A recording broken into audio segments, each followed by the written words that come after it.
Stay hydrated.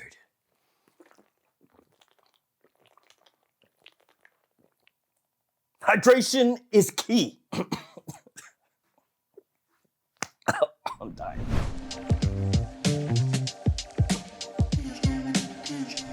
Hey friends, how's it going? Ash here, welcome back to Gents. Hope that you guys are doing well. When people get started learning about fragrances, collecting fragrances, buying fragrances, watching videos on fragrances, there are a few reasons that usually will spur that on. And one of the biggest ones is compliments. And there are a lot of things that kind of get wrapped up with compliments, you know, mass appeal, versatility, something that boosts your confidence, for example. And one of those things, at least in my mind, is a fragrance that will leave an unforgettable impression on the people you talk to or interact with. So this is gonna be that type of fragrance that long after you're gone, it's still going to linger in those people's minds and really help set that impression in stone in a positive way. And so with that in mind, I'm gonna be sharing with you guys today 10 different designer fragrances that I feel like will help you leave that unforgettable impression. And we're doing designers because that at least keeps it, for the most part, more affordable. All the fragrances I talk to you about are gonna be linked down in the description below. Feel free to check them out down there. Let's get started. The first fragrance I'm gonna talk to you about is a huge seller. Actually, one of the biggest fragrance releases of the past 5 years, pretty easily, I would say. It's Myslf from Yves Saint Laurent. I've said this before, but it bears repeating. This stuff took off like wildfire. This released, I think in August of last year, and from August until the end of the year, so just about 5 months, really more like 4.5 months, this went from being obviously nowhere in the bestsellers list for men's fragrances to, I think it was number 7 at the end of the year. Either way, it was a top 10 release as far as how much it sold, how many bottles it sold. And that was with this going up against all the other hundreds, if not thousands, of men's fragrances out there that had the entire year, which is just to say, even with that much of a handicap, this outsold almost every single other men's fragrance on the planet. That means a couple things. First off, if you're looking for something really unique that nobody else is gonna be wearing, that's not this. But if you're looking for the type of fragrance that right now literally everybody loves, that's this. Ultra versatile. You can wear this pretty much anywhere, anytime. It's clean, it's fresh, it's a little simple, but it is so appealing to practically everyone. So maybe if you're a hardcore fragrance person who smelled thousands of things, you'll smell this and be like, you know, it's not that exciting. But in terms of compliment factor, this stuff is about unmatched right now. Bergamot, orange blossom, amberfix, that's pretty much the entirety of the note breakdown. I think patchouli is also a note, but yeah. It just smells nice, it smells clean, it's very easy to wear, it's super versatile, and it is the type of fragrance that'll grow on you. This was my scent of the day yesterday, and I can tell you that today, I like this fragrance a lot more than when it first came out. So YSL Mysf, this one right here, just about any time of year, any situation, you can wear that, it'll work. That is the safest bet out of everything we're gonna talk about. Before we hop to the next fragrance, here are some codes you can use to save money across a number of different websites. I'll highlight the perfume box with the code GENTS for 10% off the entire website. There are some great deals to be had once you factor in that code. Fragflex.com, GS11, 11% off the whole site. Another great fragrance discounter there with tons of niche and designers and clone fragrances. And then of course, Triple Traders, Max Aroma, and also Twisted Lily. All right, let's go with this one next, Versace Oud Noir. We're gonna have a lot of black bottles in this list. I realized that after I made the list and looked at them all. I was like, oh, that's just like the black bottle brigade. So Versace Oud Noir, this one has been compared to Tom Ford's Oud Wood, and it's kind of in that wheelhouse. So it's an oud fragrance that's very wearable. It's not anything fecal, nothing, weird, animalic. It does have like a slight medicinal edge to it, but still super appealing. You also have nice spices in there with a little touch of sweetness. And like I said, it does have some similarities to Tom Ford's Oud Wood, especially off the top, but as it dries down, they kind of go their separate ways. You still, though, could think of this as a fragrance that's gonna scratch that Tom Ford Oud Wood itch in your brain for a lot less. I also think that the presentation on this is absolutely beautiful and not too many people are gonna be wearing this one. And as I've brought up Oud Wood a couple times, I mean, you would wear this pretty much the same time that you would wear Oud Wood. And that one's known for being a really sexy, classy, masculine scent. You know, little mysterious edge, but still done in a sophisticated way. This stuff is fantastic. I think one of the best Oud designer fragrances out there. Let's hop to this next. Armani Code Parfum with a magnetic cap. And it's an okay one. It's a decent magnetic cap. I think it gets the thumbs up grade. So Armani Code, it's a scent that's worked since it came out, the line, that DNA. People love it. Big compliment pulling fragrance line, of course, still very successful to this day. And I think that the Parfum, if you're looking for just the best mix of everything that that line does, is your best bet. Of course, my favorite was Code Absolute, but yeah, discontinued. Really nice freshness off the top, fresh and sweet with the bergamot and the iris combo.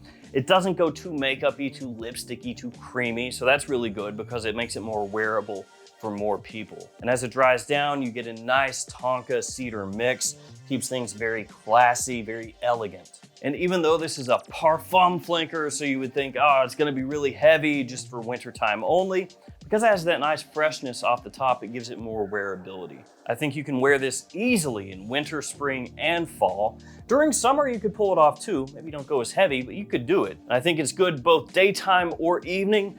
Either one, fantastic choice for about any situation, though it is one that in more formal situations, more dressy situations is going to be absolutely spot on perfect.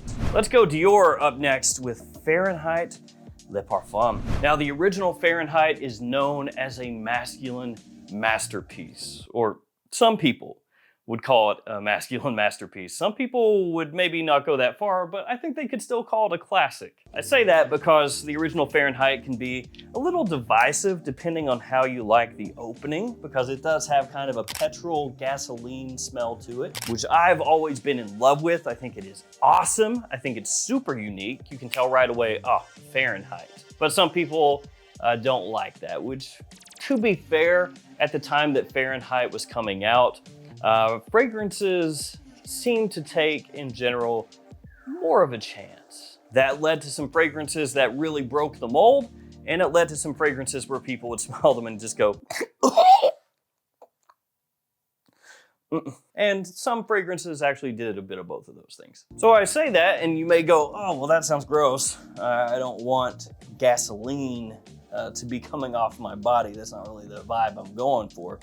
But this one really classes things up. It has violet leaf in there, and you still get a little of that gasoline, leather, petrol kind of mix that the original Fahrenheit has, but not as in your face, not as aggressive. This is smoother, it's sweeter, it's warmer, has a nice boozy note to it, a good amount of vanilla in there also. Smells drop dead sexy. The stuff is fantastic. The performance is great.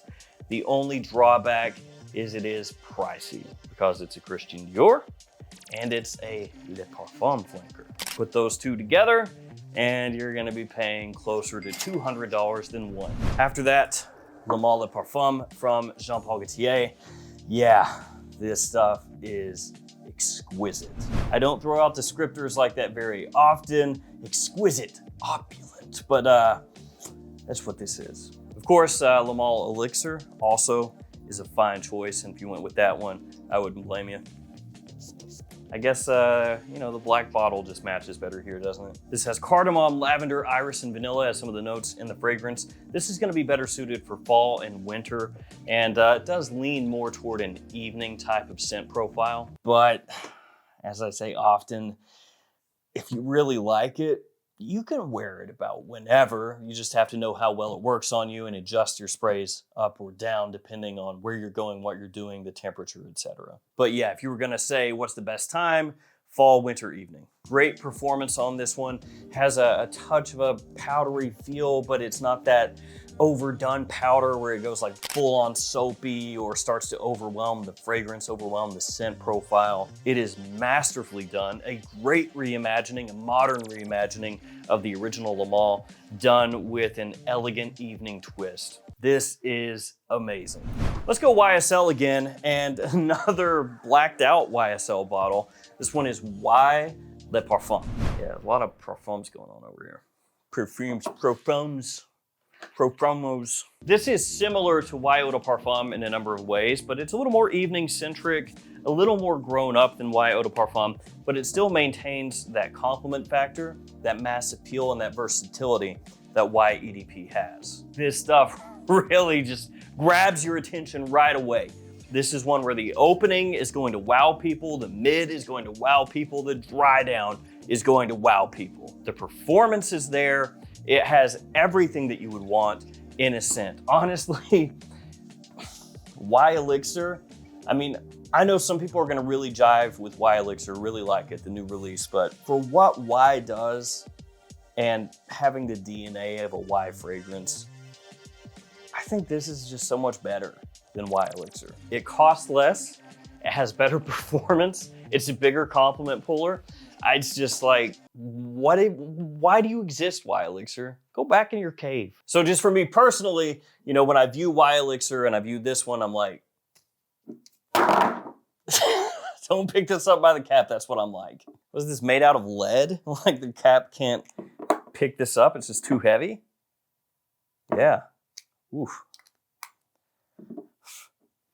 I'm getting sidetracked. Apple, aldehydes, grapefruit, ginger off the top. Again, zingy, lively, sweet, but fresh as well. And that mixture of having the freshness off the top and then that warmth and sweetness as it dries down really helps set this apart. It has lavender, sage, and geranium in the mid, gives it a nice little aromatic touch, and then tonka as it dries down. Again, smells great. Y Le Parfum, top-notch stuff. After that, the Scent Magnetic. Also, the Scent Elixir would work as well. The Scent Magnetic is pretty sweet. It is pretty sweet. As soon as you spray that on, you get a big pop actually of sweetness, but it is a unique sweetness. It doesn't smell like anything else here at all. Really solid performance. Once again, good longevity, great projection with this one. A lot of vanilla, but the vanilla comes across differently because of the Maninka that's in here, which is a common note used across the scent line. The scent line. Also, bran is the interesting note with this one, the standout note, the different note, you know, the quirky note. Because vanilla and Maninka, you know, that's just too common. Well, Maninka common within that line anyway. So they were like, well, I gotta put something different in there. I got it, bran, like from Raisin Bran. But it works. It surprisingly works amazingly. Another one that's a big, big, big compliment puller. And another one that is under the radar a bit. So of the ones we've talked about so far, the ones that are gonna be more commonly worn, at least in the US, are going to be Myslf, Y Le Parfum, and then the Code. I know you would think, oh no, the Le Male is gonna be huge.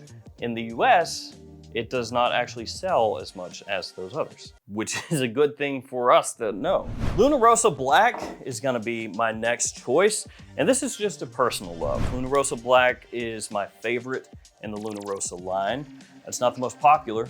That would be the Luna Rossa Ocean fragrances. And also, if you're looking for something Sauvage-esque, of course, Luna Rossa Carbon is similar to Sauvage, but with that Prada touch, that Prada twist, making it a little less aggressive, a little bit classier, you could say. Luna Rossa Black, though, something completely different. It doesn't smell like those at all. This one has a good amount of tonka in there. Actually comes across at times, and this sounds weird, but like a little rubbery in the absolute best of ways. It has some similarities to discontinued fragrances, Midnight in Paris, Bulgari Black, both of which I really enjoyed. And it has a very unique scent profile that you don't smell in other fragrances that are still on the market today.